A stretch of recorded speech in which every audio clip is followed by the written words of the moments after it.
This is interesting. We have the credit score. We have the credit score, right? And then as you go down, it tells you what's going on. Now, this section right here. Let me scroll down some more. Hold on. This section right here. Does anybody ever use this section for data to help their customer understand why their credit score is where it's at? This section right here, what Identity IQ is saying, this is some of the TransUnion credit scores right here. And they're saying this is some of the issues that can be causing the credit score to go down. Does anybody ever look at this area? Anybody? Okay, I do. Cruz.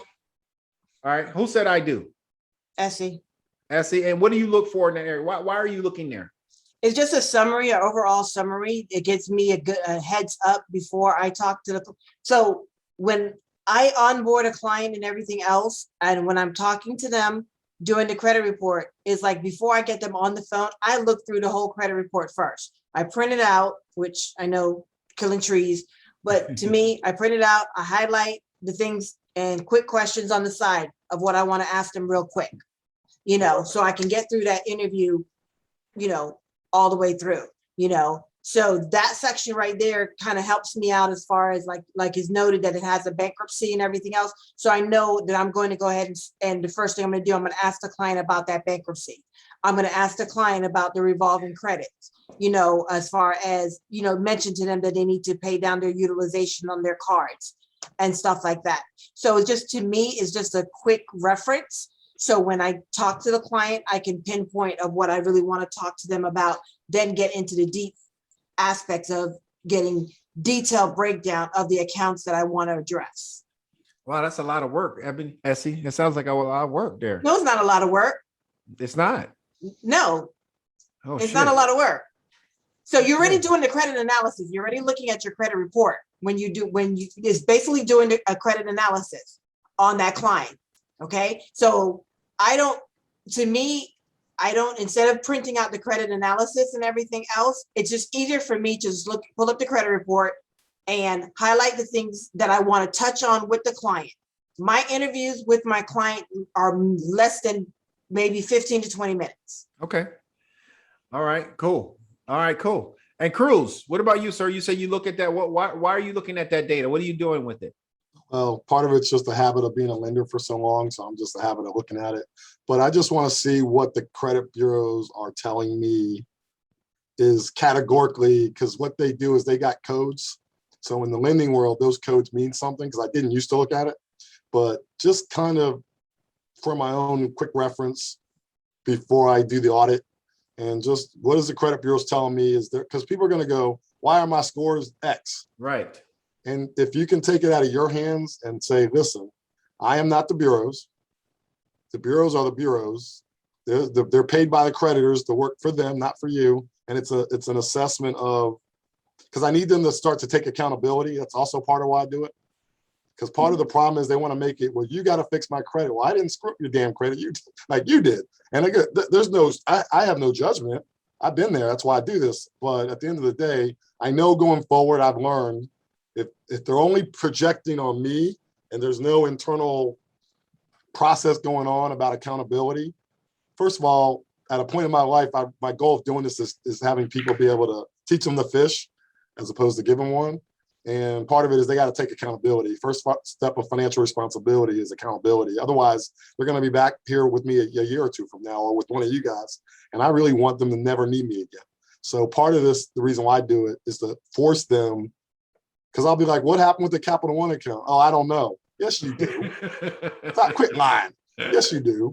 So I need them to start to hold themselves accountable. And if they're not going to be chugging along with the process and doing what they need to do, I don't care how much credit repair we're going to do, their scores aren't going to improve, because we'll be removing accounts. They got to be building and have, strategically considering what they're going to do to maintain this newborn credit they're going to build.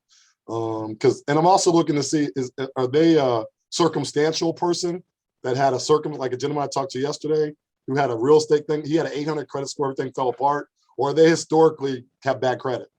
Is it ongoing for the last 10 years and they just have bad habits? So I'm trying to see if there's a circumstantial, help them get accountability and look at their historical patterns. So that's my reason for doing it. Yeah. Anybody else? Anybody else looks at this area?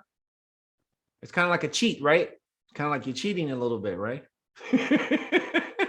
I mean, you know what I mean? Because most customers, if they don't look at that area, it's kind of like they can just go log into their credit monitoring, look at that area, right? But a lot of them don't. They just look for the score. Is the score high enough? And that's it. So you can use this area to your advantage to do a quick review on why something is happening. And even in the interview, even if you're trying to close the customer, say for example, we're talking about this area right here. Say for example, you're trying to close this customer, and you do an interview with them. They get on your schedule. They book an appointment with you, and you got them. They haven't signed up with you yet, but you say, can you in your scheduling requests, like say you schedule one or Calendarly, and you ask them for their credit monitoring credentials before the interview. Okay. So before your interview, you say, can I get your credit monitoring credentials? If you don't have one, here's a link. Here's a link where you can get it for $1 trial. You got to make sure you put your affiliate link in there, and then they'll get it for $1 trial, and then they'll send you the credit monitoring credentials, and then you'll look at their credit report, right? So you can go to that area, cheating, for a quick review to kind of determine what's causing their score to go down without running a credit analysis. That's what I'm trying to say. This is a lead. This is not someone that signed a contract. This is a lead who's talking to you. So now you look at their monitoring report and you go to that area, that risk factor area, and you're kind of reading it. You're kind of just saying, oh, your score is here because of this and that. So to me, I always thought that was a cheating way of doing it. It was a quick, slick way because the credit monitoring company already provided you with that information. Okay. All right. So not too many people look at that. All right. So let's keep going.